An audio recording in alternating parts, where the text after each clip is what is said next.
अस्सलामु अलैकुम वरहमतुल्लाहि वबरकातुहू। मैं हूं अब्दुल वहाब और आप देख रहे हैं नुक्ता गाइडेंस चैनल। नाज़रीन,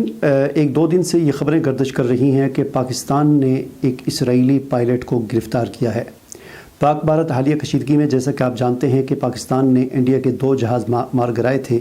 जिनमें से एक जहाज़ का मलबा पाकिस्तान में गिरा था और उसका पायलट भी पाकिस्तान में ही उतरा था, जिसे गिरफ़्तार कर लिया गया था और फिर एक दो दिन के बाद उसे बहुत उजलतबाजी के साथ और बहुत जल्दी के साथ उसे रिहा करके इंडिया के हवाले कर दिया गया। अभी दो दिन पहले की बात है, 92 न्यूज़ चैनल है, एक मशहूर चैनल है जिसे आप जानते हैं, और इस चैनल के हवाले से मैं आपको ये भी बता दूं कि इस चैनल के बारे में आम तासुर ये पाया जाता है कि ये पाक फ़ौज का तर्जमान चैनल है। यानी पाक फ़ौज का ऑफिशियली तर्जमान तो नहीं है, इसे हम ऑफिशियली तर्जमान चैनल तो नहीं कह सकते, लेकिन एक तासर ये पाया जाता है कि ये पाक फ़ौज का ही चैनल है। तो उस चैनल पर एक टॉक शो के दौरान एक तज्ज़िया कार हैं ज़फ़र हिलाली साहब, उन्होंने इस बात का इंकशाफ किया कि पाक भारत हालिया कशीदगी के दौरान एक जहाज़ मार गिराया गया है, जिसका पायलट जो है वो इसी तरह अभिनंदन की तरह पैराशूट के ज़रिए जब नीचे उतरा तो उसे पाकिस्तान ने गिरफ़्तार कर लिया और इस वक्त वो ज़िंदा हालत में पाकिस्तान के पास है। लेकिन पाकिस्तान ने उसको जो है वो यानी ये कह लें कि उसका ऐलान नहीं किया, और इसी वजह से उसकी गिरफ़्तारी ही की वजह से पाकिस्तान ने फ़ौरी तौर पर अमीरंदन को रिहा कर दिया। और इससे पाकिस्तान ने एक तीर के साथ दो शिकार किए। एक तो दुनिया को ये पैगाम दिया कि हम अमन चाहते हैं, भारत के साथ जंग नहीं चाहते, और दूसरा ये कि इंडिया का पायलट उसके हवाले कर दिया। अब जो है ताकि मकसद ये है कि अगर इसराइली पायलट जो है वो पाकिस्तान के पास है तो उसका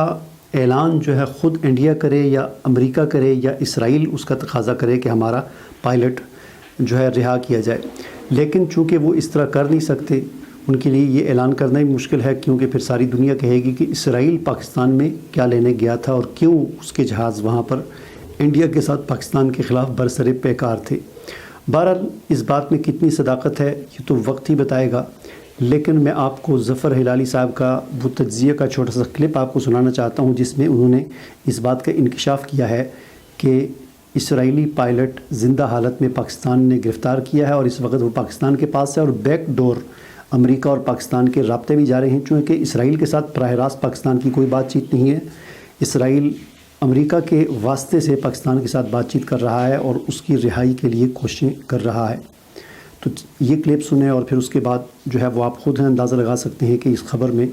कितनी सदाकत है और क्या है, ये तो बहरहाल वक्त ही बताएगा। कि अभिनंदन को भूल जाएं, वो तो बड़े लोगों के कहने पे हमने छोड़ा। हमारे पास एक इजरायली पायलट है, हमने एक इजरायली पायलट को गिराया है और उसको पकड़ा है और वो हमारे कब्जे में है। जितना मेरा इंफॉर्मेशन है वो ये बता रहा है, और उस पायलट के लिए अमेरिका को इजराइल ने अपील किया था, और अमेरिका ने, जाहिर है इजराइल जो है वो अमेरिका का हिस्सा है, उन्होंने हमसे बात की और मेरे ख्याल में हमने कोई अच्छा जवाब दिया होगा उनके from their point of view, इसलिए कि कोई एस्केलेशन नहीं हुई और बहुत जल्दी जो है डी एस्केलेशन हो गई। मेरे ख्याल में ये मद्देनजर अगर रख के हम आगे बढ़ें तो ये हमें समझ आएगा कि कौन सा वो एस्पेक्ट था इस पूरे चीज का जो हम शायद इन फैक्टर इन नहीं करें कि मूडी एक कोशिश करके दब गया। तो जी जनाब, आपने ज़फ़र हिलाली साहब की गुफ्तगू को सुना, जिसमें वो इस बात का इंकशाफ कर रहे हैं और 92 न्यूज़ के एक प्रोग्राम में इस बात का इंकशाफ कर रहे हैं। और पिछले 2 दिन से ये ख़बरें और इस पर यानी तज्ज़िये जो हैं बड़ी बहुत जारी हैं, और इस बात की खोज लगाई जा रही है कि आया ये ख़बर सच्ची है या झूठी है। बहरहाल बात चीज़ें होती हैं जो ज़ाहिर करने की नहीं होती। इम्कान है, इस बात का भी इम्कान है कि ये बात सच्ची हो और पाकिस्तान इसको ख़ुद शो ना कर रहा हो, ताकि इसराइल ख़ुद तकाज़ा करे कि हमारा पायलट हमें दिया जाए, और उसके बाद दुनिया को पता चले पाकिस्तान को क्या ज़रूरत है इस बात को ज़ाहिर करने की कि उनका इसराइल का पायलट हमारे पास है। क्योंकि इसराइल बताकर तो नहीं आया, इसराइल खुफिया तौर पर आया है, तो लिहाजा उसकी सज़ा उसको यही मिलनी चाहिए कि जब तक वो ख़ुद दुनिया के सामने इस खबर को नहीं लाता कि हमारा पायलट पाकिस्तान के पास है, उस वक़्त तक पाकिस्तान को भी इस बात को ज़ाहिर करने की कोई ज़रूरत नहीं। मुझे इजाज़त दीजिए। اللہ حافظ.